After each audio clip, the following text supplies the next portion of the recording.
Olá. Olá, alunos do Educafro, tudo bem? Essa é a nossa sexta aula. Eu sou a Glauciane Santos, professora de linguagem e também de literatura. E hoje nós iremos falar, sobre o que é literatura. Vamos falar sobre quais são as suas funções. Então, é sobre isso que nós iremos comentar, é sobre isso que nós iremos dialogar no dia de hoje. Eu espero que vocês aproveitem o dia e aproveitem essa aula, ok? Vou me fixar aqui, na apresentação. Qualquer dúvida que vocês tiverem, enviem mensagem para mim. O meu e-mail estará no slide.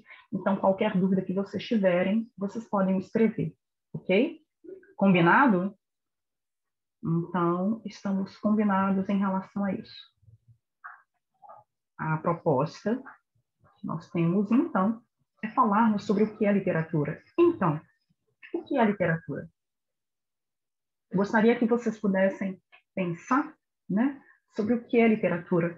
Eu acho que eu não coloquei no modo de apresentação, só um momento, estou conversando com vocês, mas ainda não coloquei no modo de apresentação. Preciso colocar no modo de apresentação aqui para que vocês possam ver, não é mesmo? Aquilo que eu estou dizendo, aquilo que eu estou comentando. Eu acho que agora vai. Isso.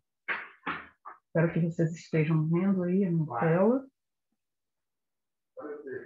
Então, vocês estão visualizando a minha tela e a temática que nós iremos trabalhar, hoje é sobre o que é literatura e sobre a função da literatura.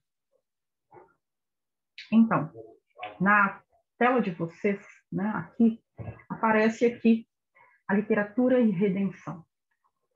Por que eu pensei, a respeito disso, Será que a literatura ela tem essa potência, pensando em redenção?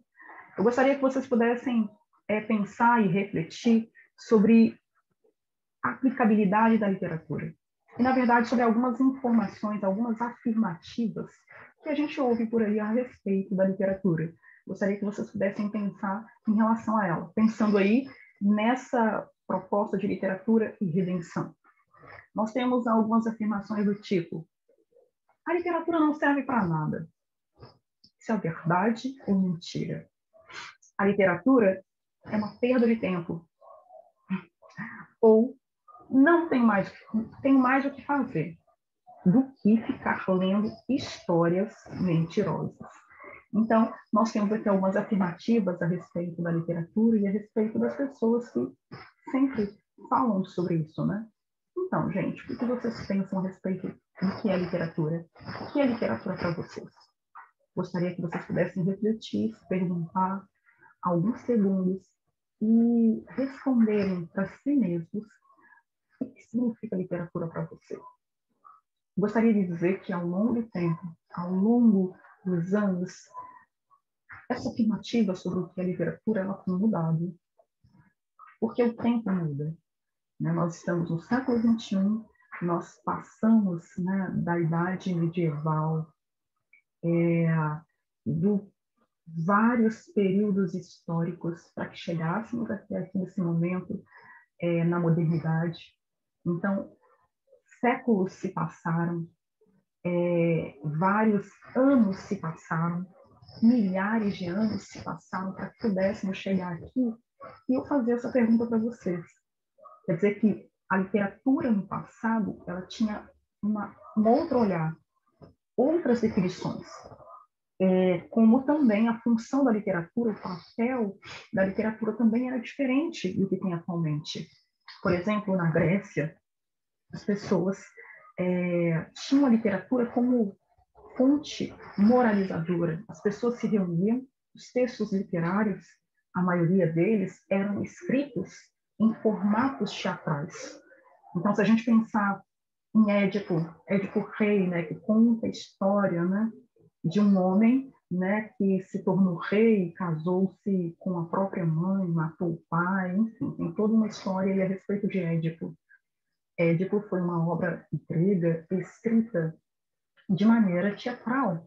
Então, tem, né, há na estrutura dos textos gregos, eles eram para serem lidos em grupo e serem apresentados para as pessoas.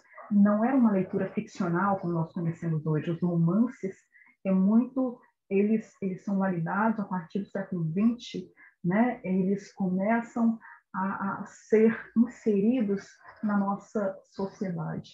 Então, o que nós conhecemos atualmente, né, como a ficção, né, os romances, é algo muito da modernidade, né? A gente tem, por exemplo, algumas obras inaugurais, como Don Quixote, Miguel de Cervantes, inaugurando aí, por exemplo, né, no século XVIII, XIX, né, inaugurando ali, pensando uma estrutura de escrita que é totalmente diversa daquela originária lá no período medieval ou lá no período grego, né? Então a gente precisa pensar em relação à literatura que ela vai mudando o sentido com o tempo. Gostaria muito que vocês pudessem pensar e refletir sobre isso, gente. O que é literatura? Literatura, ela é uma arte verbal, isto é um meio, seu meio de expressão é a palavra. Vários têm sido os critérios pelos quais se tenta identificar o que torna um texto literário ou não literário, o tipo de linguagem empregada, as intenções do escritor, os temas e os assuntos de que trata a obra, o efeito produzido pela sua leitura. Aqui eu abro, na verdade, vamos dar continuidade porque eu quero dar um exemplo em relação a isso. A obra literária só existe como objeto social que se completa na leitura e na interação com o leitor. Então, a esse respeito, gente, de interação com o leitor, o que essa obra literária ela pode provocar no leitor? Aqui eu quero exemplificar, né, quero encorajar vocês, inclusive, com certeza no YouTube, a disponibilização, né, desse curta-metragem chamado Os Fantásticos Livros Voadores do Senhor Dex Mori. Esse curta-metragem, gente, vai dizer o seguinte: um senhor, um homem, a partir uma animação. Então, e essa animação não há fala nessa animação. Esse homem ele vai acontecer, se passa em inicialmente a história se passa em Nova Orleans, em pleno aquela ocasião onde houve o furacão Katrina. Então ele será transportado para um mundo imaginário, e esse outro mundo é o mundo dos livros. Um mundo onde os livros possuem vida. Um mundo onde os livros ficam doentes, eles precisam ser hospitalizados. Gente, é fantástico. Vale muito a pena que vocês vejam. E faz todo sentido essa animação, porque a gente percebe os sentimentos que são provocados no advento de uma leitura. Então, a gente vai ver nessa animação, por exemplo, o sentimento da raiva, pessoas, né? Ou da sensibilização aí pensando no susto, no terror, em que algumas pessoas ficam determinadas leituras, ou mesmo essa intencionalidade de sensibilizar, né, de entristecer. A leitura, ela tem diversas possibilidades, né, de provocar as nossas emoções. Então, a literatura, ela tem também esse estratagema, mas isso só pode acontecer com quê? Com a interação com o leitor. Se você não lê, você não pode se assustar com uma ficção que fale ali sobre Frankenstein, né? Uma obra como essa. Se você não lê, você não vai conseguir ter essa percepção do que é provocado na sua leitura. Então, é preciso que você leia para que essas sensações, para que essas emoções, elas se aflorem, né? E que você realmente perceba que isso é possível ao ler. As grandes obras literárias tiveram profundos impactos na sociedade, o que extrapola sua importância para além da relação imediata entre o leitor e a obra. Por isso, investigar algumas das funções desempenhadas pela literatura ao longo do tempo é importante. Então, quando a gente pensa sobre isso, né, gente, sobre quais são as funções desempenhadas por essa literatura, é sobre isso que a gente vai comentar um pouco agora. Para que serve a literatura? Qual é a função dela? Qual é o motivador dessa literatura, né? Como um livro, como um livro como Ilíada e Odisseia, da Ilíada, né? Odisseia, de Homero, é um livro, viu, gente? Porque um fala sobre o retorno e conta a história né? de Odisseu, né? Vai contando essa história. E com um livro como esse, que é um livro que tem milhares de anos, ele transpôs o tempo. Como a gente pode explicar? Um livro tão antigo, ele consegue transpor o tempo. Aí a gente precisa pensar na crítica literária, nos leitores que fazem com que uma obra fique viva, porque se não há leitura, não há vida. Se você não lê o livro X ou Y, ele não ganha vida, ele não ganha possibilidade de vida. Então, para que esse livro, para que essa obra ela viva, ela precisa ser lida. Então, você precisa ler. Né? Então, isso é importante, né? A interação. Alguns procuram na literatura apenas um divertimento sem grandes consequências para a vida, outros um instrumento de transformação e de aperfeiçoamento. Uns consideram a obra literária apenas um artefato estético, criado para a contemplação da beleza. Outros esperam que seja um veículo de análise e de crítica em relação à sociedade e à vida. E você? O que você espera da literatura? Então, a gente tem aqui alguns aspectos, né, em relação, né, à obra literária. Ele pode ser um instrumento de fuga da realidade. Ao lermos, por exemplo, uma história de aventuras, embarcamos em um navio pirata. Quer dizer que a obra literária, ela pode fazer com que você fuja da realidade. E quando a gente pensa nisso, a gente pensa no pacto que é feito entre a obra literária e o leitor. Você embarca nessa viagem. Quando você pensa em Júlio Verne, A Volta ao Mundo em 180 Dias, você realmente faz essa viagem com o narrador, você embarca naquela viagem. Quando a gente pensa em livro ficcional, Harry Potter, né, a saga do Harry Potter, são algumas sagas aí. Esse menino é transportado para um outro mundo, você embarca nessa história. Vamos pensar no Pequeno Príncipe, que é um menino que vive num outro planeta.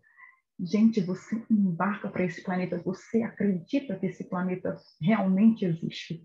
Então, existe aí uma fuga de realidade que ela é feita por meio de um pacto que é feito com você, que é leitor, para ler a obra X ou Y. Arte pela arte. Certas épocas literárias são marcadas pela importância que os autores atribuem à perfeição formal de suas obras. Os temas passam para um segundo plano, só interessando a beleza estética. Quando isso ocorre, a literatura pode alienar-se da realidade. Então, gente, há um período, né, que a gente pode pensar, né, que algumas literaturas, alguns textos, eles foram somente objeto estético. Quando a gente pensa em estética, eu estou pensando aqui em estrutura. É um texto poético, é um texto teatral. Estou pensando nessas estruturas, né? Que, claro, isso não serve para a estrutura de textos mais antigos, porque havia outras estruturas.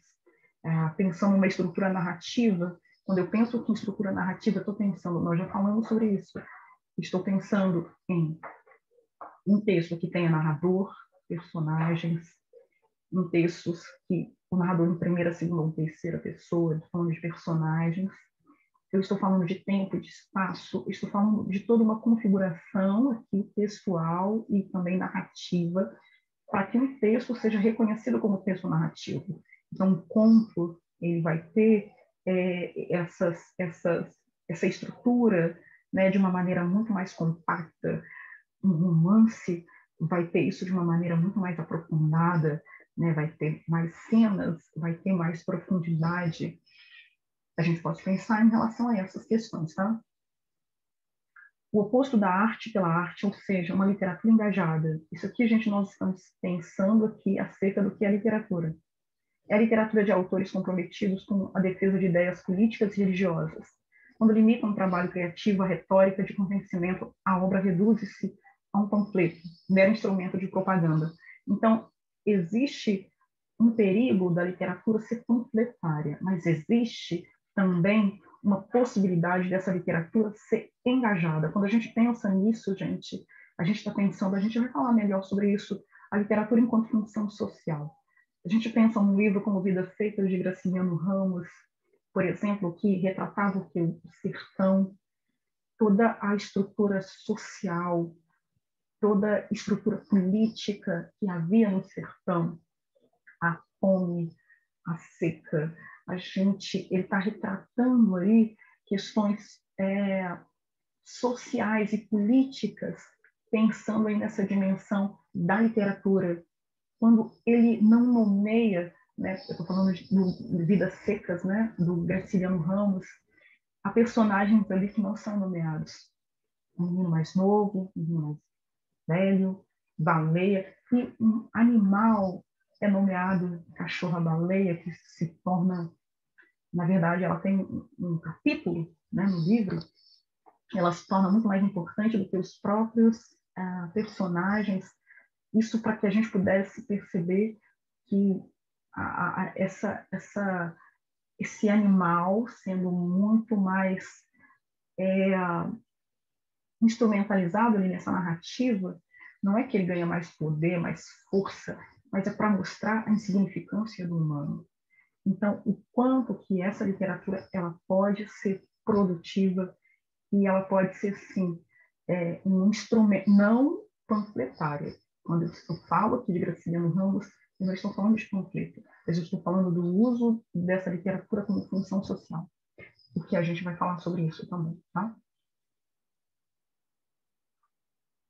Então, aqui.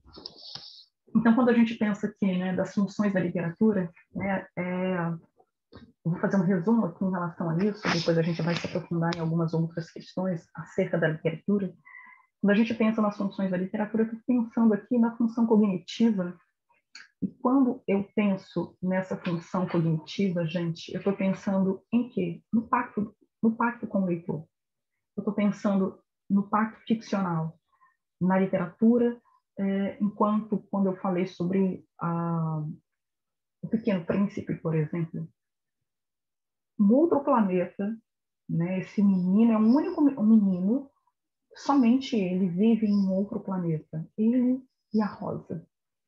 Então, você faz um pacto aí, cognitivo, você precisa entrar nessa história para que você compreenda, cognitivamente falando, para que você possa interpretar esse texto. Ah, não, mas não existe esse planeta. Não tem como. Você faz um pacto ali com o leitor, pensando na narrativa, para que essa história ela ganhe profundidade, ganhe entendimento. Quando eu falo sobre função estética, né, o que vocês estão vendo, eu estou pensando na estrutura do texto, quer seja narrativo, quer seja poético, quer seja teatral, por exemplo. Estou pensando na estrutura. Imagine os textos gregos que tinham uma outra estrutura, né, que tinha outros formatos. Estou pensando aqui na estética, nessa construção do texto, né, nesse esqueleto do texto, como ele é feito, né, como a partir de como pensando aqui nos textos ficcionais, em romances, como o narrador se organiza, os personagens se organizam, o tempo, o espaço ficcional, né, se organiza em uma narrativa. Então, estou pensando aqui na estética, eu estou pensando na estrutura. Quando eu digo que a literatura tem uma função catártica, o que eu estou dizendo? Eu estou dizendo que a literatura tem uma função quase de desabafo mesmo, né? E uma função purificadora. Exatamente isso, gente.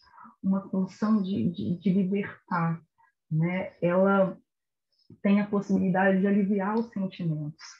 E quando eu falo sobre essa função político-social, eu estou falando, como eu dei o exemplo, né, de Vidas Secas, do Graciliano Ramos, mas nós temos inúmeros outros exemplos. A gente tem livros, obras como a Ponciá Vicêncio, de Conceição Evaristo, que fala sobre o livro, né, dá um nome da protagonista da obra, Ponciá Vicêncio.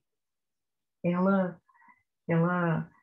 é ancestral, né, de uma figura, né, de um homem que foi escravizado, o avô dela foi escravo, foi escravizado. E o livro perpassa um reencontro dessa memória que está tão manchada, ferida, e ela passa a narrativa, ela e a mãe, o irmão, tentando ali um reencontro consigo mesma. Ela passa a narrativa superando dores, traumas, sendo violentada também, porque ela tem um casamento em que ela é violentada pelo marido e ela nem sente essa dor. Então, nessa dimensão, né, de Ponciá Vicêncio como que traz aí uma discussão acerca da escravidão, desse período tão nefasto, né, na nossa história brasileira. A gente pode pensar também na Maria Firmina dos Reis, a primeira escritora negra do Brasil, né? Maria Firmina dos Reis, se eu não me engano, nasceu em 1822. E essa mulher, essa escritora negra, ela escreveu um livro chamado Úrsula, primeiro livro de uma mulher negra no Brasil, e que fala sobre a escravidão, que fala sobre a abolição, que fala sobre, que tem esses aspectos.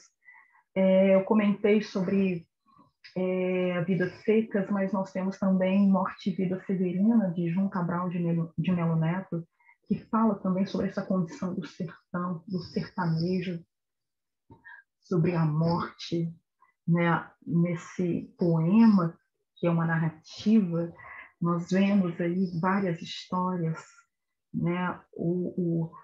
A gente vê a morte também nessas histórias, o encontro com várias outras pequenas histórias ao caminhar, né? Porque é um poema que é uma história, Morte e Vida Severino, e vai contando essa história dessa vida endurecida. Isso tudo para dizer para você, gente, que essas 4 obras que eu acabei de falar, Morte e Vida Severino, Ponciá Vicêncio, Vidas Secas e Úrsula, essas 4 obras, elas possuem função estética, possuem função cognitiva, porque há um pacto ao leitor entrar em cada uma dessas histórias, mas também possuem uma função político-social, que é discutir questões acerca da sociedade. Então, para nós, essas obras que eu citei são obras brasileiras, né, de autores brasileiros, e que podem simbolizar questões muito, muito próprias do nosso país, da história do nosso país.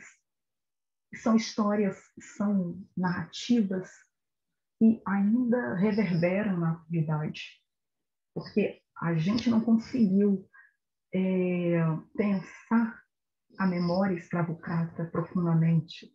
Nós não conseguimos pensar no sertão, nós não resolvemos o sertão. A questão da seca no sertão. Vide aí 2021, que é o ano que nós estamos, e estamos vendo aí o retorno de muitas famílias, sim, nos grandes centros metropolitanos, né, do Brasil. Há famílias que têm passado por dificuldade, que têm passado, né, têm faltado alimentos para famílias, imaginem no sertão. Então, a gente precisa pensar nessa função político-social da literatura também, de pensar essas narrativas dessa maneira, né? Cada uma delas traz consigo algumas possibilidades para a gente dimensionar, né, essas questões político-sociais. Nós temos outras possibilidades aqui, que é a função lúdica, o objetivo de divertir, de proporcionar o prazer. Então, a literatura também tem essa possibilidade de realmente da ludicidade. Ela também tem essa dimensão.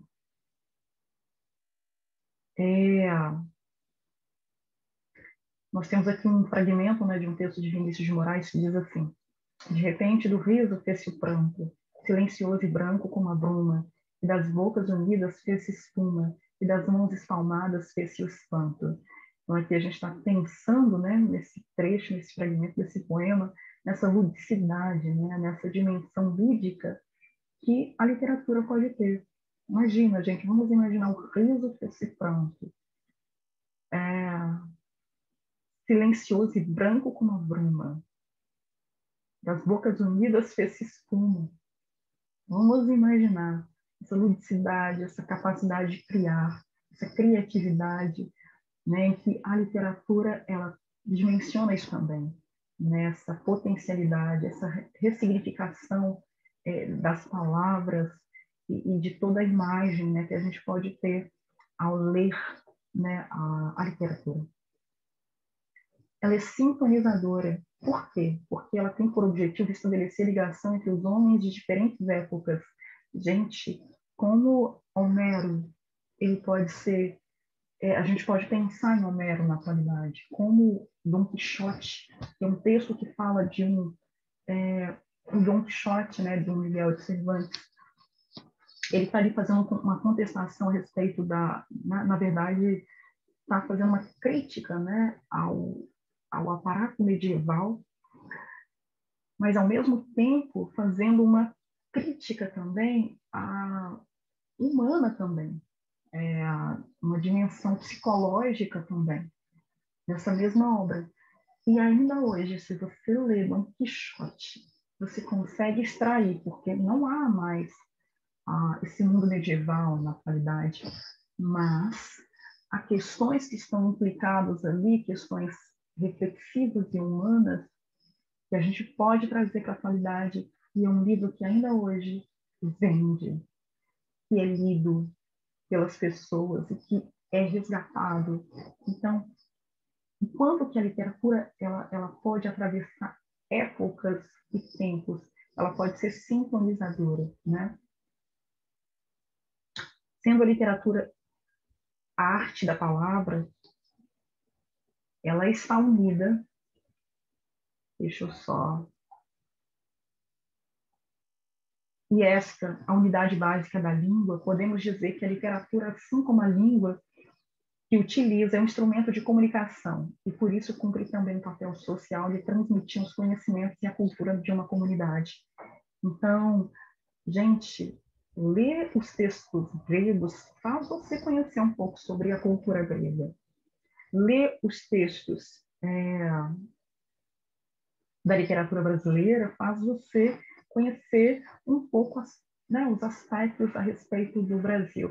Mas também é possível que você leia um texto do Dostoiévski e consiga compreender não apenas os aspectos, né, culturais da Rússia, mas também você consegue perceber questões que são universais. Então, a literatura também, quando a gente pensa lá na sintonizadora, a gente pode pensar em questões que são relevantes de forma universal, tipo a inveja. É algo que é universal em qualquer país. Se a gente pensar, sei lá, quando a gente pensa em algumas leituras, no Otelo de William Shakespeare, que é uma obra que fala sobre inveja. Não fala somente sobre inveja, viu, gente? Também fala sobre desconfiança, sobre ciúme, fala sobre várias questões. Mas tem ali a inveja, que tem um antagonista ali, que é o Iago, que ele tem ciúme do Otelo. E ele tem inveja, ciúme não, inveja. E ele vai disseminar um veneno no Otelo para que ele desconfie da sua mulher Desdemona, por exemplo. Né? Eu estou contando sobre essa história porque a inveja, o ciúme, é algo que atravessa, né, que perpassa por toda a humanidade. Então, há um assunto da inveja, do ciúme, que toca a mim aqui no Brasil, como toca alguém lá na Rússia, lá na França, lá na África, pensando em África, né? Pensando na África do Sul, pensando em Angola, pensando em Moçambique. Gente, África não é um continente, não é um país. Então, estou aqui falando sobre nomes de alguns países africanos para a gente situar. Mesmo nesses lugares, a gente precisa pensar que a inveja, o ciúme, que é o assunto aí de Otelo, né? Acontece ali. Então, são assuntos universais. Então, a literatura ela pode trazer também essa universalidade, né? Apesar de estar ligada a uma língua que lhe serve de suporte, a literatura não está presa a ela, é o que eu disse. Usando-a livremente, chegando a subverter suas regras e sentido de suas palavras. Quer dizer que, mesmo Dom Casmurro, que também fala de ciúme, né? Do Machado de Assis. Por exemplo, recentemente foi lançado toda a obra do Machado de Assis nos Estados Unidos. Gente, mesmo que esteja em língua inglesa, ciúme do personagem ali do Bentinho em relação a Capitu, ele continua sendo ciúme estando lá, sabe? Não muda, né? A gente tem um texto aqui, né, um fragmento de um texto do Oswald de Andrade, que é um escritor brasileiro, é do modernismo. Quando o português chegou debaixo de uma bruta chuva, vestiu um índio. Que pena! Fosse uma manhã de sol, um índio teria despido o português. Então, aqui uma possibilidade aqui da gente pensar e refletir sobre o que nós estamos falando até esse momento, né? A literatura paradigmática, ela tem por objetivo convencer, ensinar e denunciar. Como toda arte, a literatura está vinculada à sociedade em que se origina. Tem muito a ver com aquilo que eu comentei sobre a literatura ter a função aí social, né? Não há artistas indiferentes à realidade, pois de alguma forma todos participam dos problemas vividos pela sociedade, apesar das diferenças de interesses e de classe social. Eu vou passar, né, porque ela é cognitiva. A gente também comentou sobre isso, que é o pacto que é feito aí com o leitor, né? O leitor, em vez de ser considerado um elemento passivo, alguém que simplesmente recebe o texto, deve ser visto como participante, uma vez que também usa sua imaginação para ler a obra e recriá-la. Então, o leitor ele interage de forma associativa aí com a obra que ele lê, né? Que ele lê. Nós temos aqui também, gente, outras possibilidades aqui da literatura enquanto função, né? Enquanto pensando aí nas dimensões dessa função da literatura. Quando a gente pensa aqui na literatura como arte da palavra, a gente está pensando na literatura enquanto linguagem artística. Quando a gente pensa aqui na literatura como recriação da realidade, a gente está pensando sobre a partir do momento que o escritor, o que o escritor faz? Ele recria a realidade a partir da sua visão particular. Então, quando a gente pensa aqui, né, nesse fragmento aqui que a gente viu do Oswald de Andrade, então, a partir da realidade dele, ele recriou algo, né?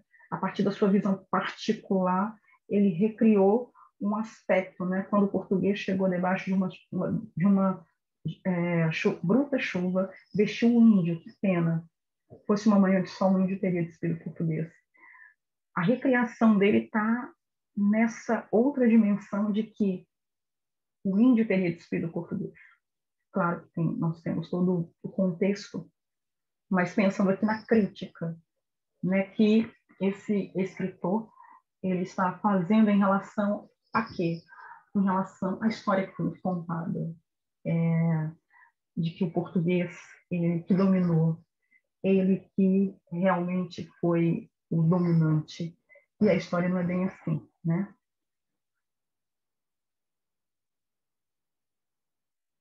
A literatura enquanto como experiência, né? Quando a gente pensa na literatura como experiência, a gente está pensando aqui na possibilidade de ampliar as nossas experiências ao ler, na possibilidade de ampliar as nossas vivências, né, experimentadas no mundo ficcional. Então, quer dizer que se eu experimento o ciúme em Otelo, o ciúme em Dom Casmurro, como é que eu posso pensar no ciúme agora que acontece nesse momento? Então, olha, porque o ciúme acontece, né, gente? É algo que não acontece só na ficção. Então, eu posso transportar isso e dialogar. Olha que incrível, né? As possibilidades da literatura. Literatura como interação e transformação. Então, a gente tem essa possibilidade também da literatura como interação e transformação. Então, a gente pensando nessa possibilidade, a gente está pensando em quê? Na comunicação, na capacidade de promover a interação entre as pessoas e tocá-las e transformá-las. Então, a gente está pensando aqui na transformação, né? Nessa possibilidade de dimensão de transformar as pessoas por meio da literatura. No meio do caminho. No meio do caminho tinha uma pedra. Tinha uma pedra no meio do caminho. Tinha uma pedra no meio do caminho, tinha uma pedra. Nunca me esquecerei desse acontecimento na vida das minhas retinas tão fatigadas. Nunca me esquecerei que no meio do caminho tinha uma pedra. Tinha uma pedra no meio do caminho. No meio do caminho tinha uma pedra. Carlos Drummond de Andrade. É isso, gente. Eu acho que esse fragmento ele pode exemplificar tudo que nós dissemos enquanto função da literatura. A gente vê aqui, né, esse poema célebre, né, do Drummond, e o problema é que a pedra, né, a pedra como metáfora, no meio do caminho, a nossa pedra pode ser angústia, pode ser a pobreza, pode ser a dor, pode ser a pandemia, pode ser a fome, pode ser os nossos próprios, né, os nossos monstros internos. No meio do caminho, a pedra, ela pode ser as nossas ansiedades, a nossa tristeza, né? Pode ser uma depressão, pode ser, enfim, tantas coisas. A gente poder pensar e dialogar, né, com a literatura e trazer ela, refletir a partir dela, é muito precioso. E lembrando lá aquelas questões que eu havia feito, né, gente? Inicialmente, né, eu fiz algumas perguntas. Lembram daquelas perguntas que eu fiz no início dessa aula? Eu perguntei, né, sobre algumas afirmativas que nós ouvimos por aí. Afinal, a literatura serve para quê? Serve para nada? Ou a literatura ela é uma perda de tempo?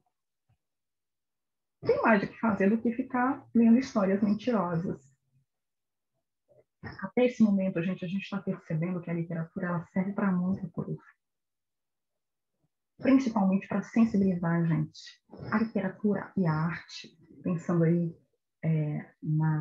que eu estou caminhando também, dialogando, né, com os filmes, com a música, com obras de arte, né, um quadro, né, uma obra de arte, pensar em Guernica, do Picasso. Se vocês não viram Guernica, vejam, Google e coloquem aí a obra Guernica e tentem ver o que significa essa obra, na verdade, o que ela representa. Guernica representa Pablo Picasso, ele é um pintor espanhol, já falecido. Guernica significa ele, a partir da guerra civil, da guerra espanhola, civil espanhola, ela representa ali os muitos espanhóis que foram mortos. Então, é uma imagem de que estão pessoas com cabeças, por exemplo, decepadas, ou corpos partidos. Guernica, que simboliza todas as pessoas, todos os espanhóis que morreram de forma tão truculenta durante a guerra espanhola, que ocasionou aí, né, o Picasso fazer esta obra.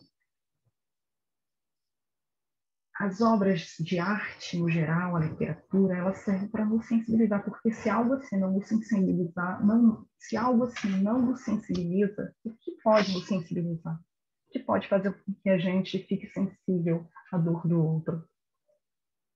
Se a literatura, a música e todas essas artes já citadas por mim não tiverem a possibilidade de nos tocar, de nos sensibilizar, o que pode fazer nos sensibilizar?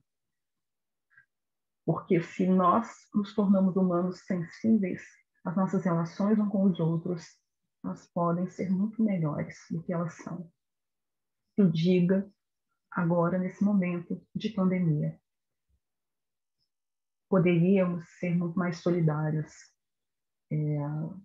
poderíamos ser muito mais amorosos uns com os outros, em outras questões que são implicadas aí.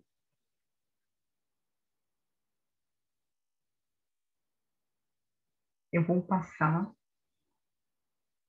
Aliás, eu vou levar o fragmento para vocês. A mão que afaga é a mesma que apedreja. Costuma-te a lama que te espera. O homem que nesta terra miserável mora entre feras sente inevitável necessidade de também ser fera.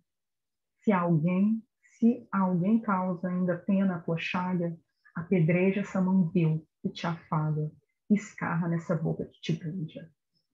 Eu nem vou me aprofundar. Eu gostaria que vocês refletissem.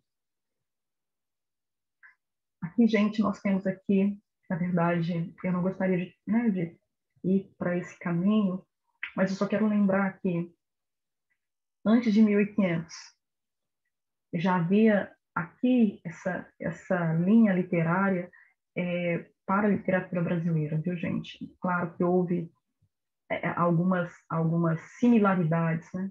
Houve processos similares de estudos literários em outros países. Houve o barroco em Portugal, o arcadismo em Portugal, o romantismo em Portugal. Mas aqui a gente está pensando em uma linha de tempo a partir de 1500, que é o quinhentismo, que nós tivemos aqui não a literatura, mas uma literatura de informação, inaugurando aqui, por exemplo, a Carta de Peru Vaz de Caminha, no quinhentismo.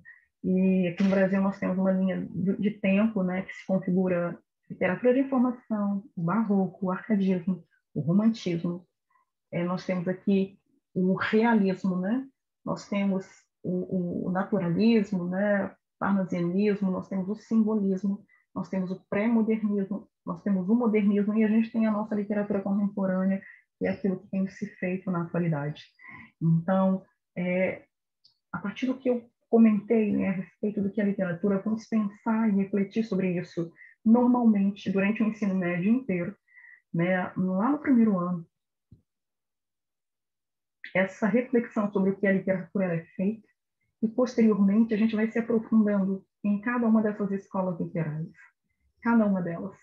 Então, no barroco, então, ao longo aí dos 3 anos, né, de ensino médio, essas noções a respeito, né, dessas escolas literárias, elas são mencionadas, elas são aprofundadas e elas são dimensionadas. Devemos observar de que maneira as obras se articulam no tempo, como se relacionam em um momento histórico em que foram produzidas, como refletem a mentalidade da época em que vieram seus autores. Então, aqui é uma linha de tempo, gente. E que cada época, cada tempo se configura em uma iniciativa estética, em uma possibilidade diversa uma da outra. E a gente vai tateando isso a partir da escrita de cada período desses.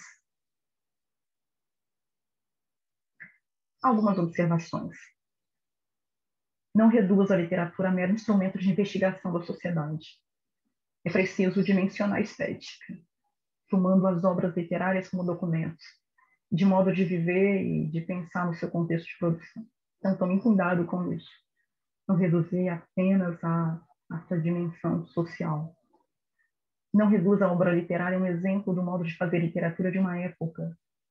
Mas a gente não é apenas um momento, um período histórico.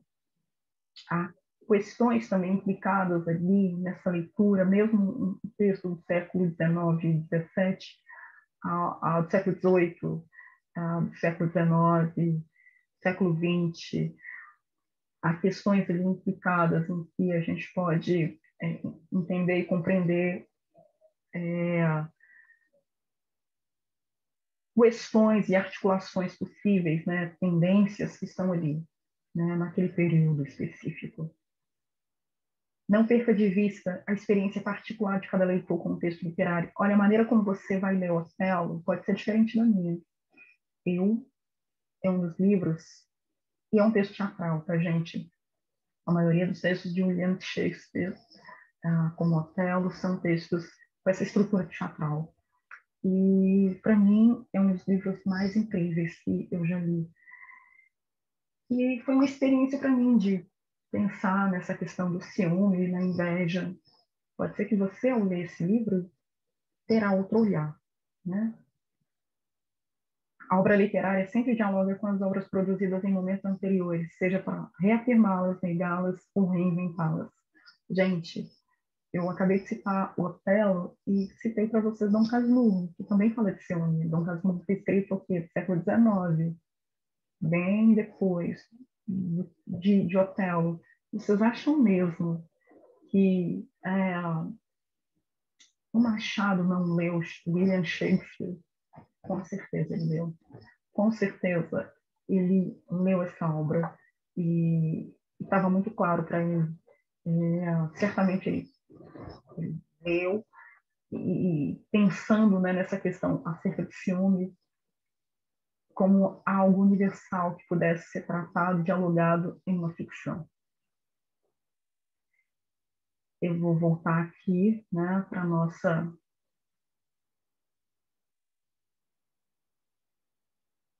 e para dizer para vocês, né, espero que vocês tenham gostado da aula, espero que vocês tenham aproveitado. Qualquer coisa vocês podem me contatar por meio do meu e-mail, qualquer dúvida, estou às ordens para atender vocês, ok? Estou disponível, né, para atender vocês. Espero que vocês tenham gostado do nosso diálogo de hoje, pensando aí acerca da literatura e de tudo que ela pode nos fazer refletir, e da literatura enquanto função literária, e a gente pensar e refletir sobre o que é literatura. Espero que vocês tenham aproveitado essa aula. Até logo, até a nossa próxima aula. Obrigada, gente.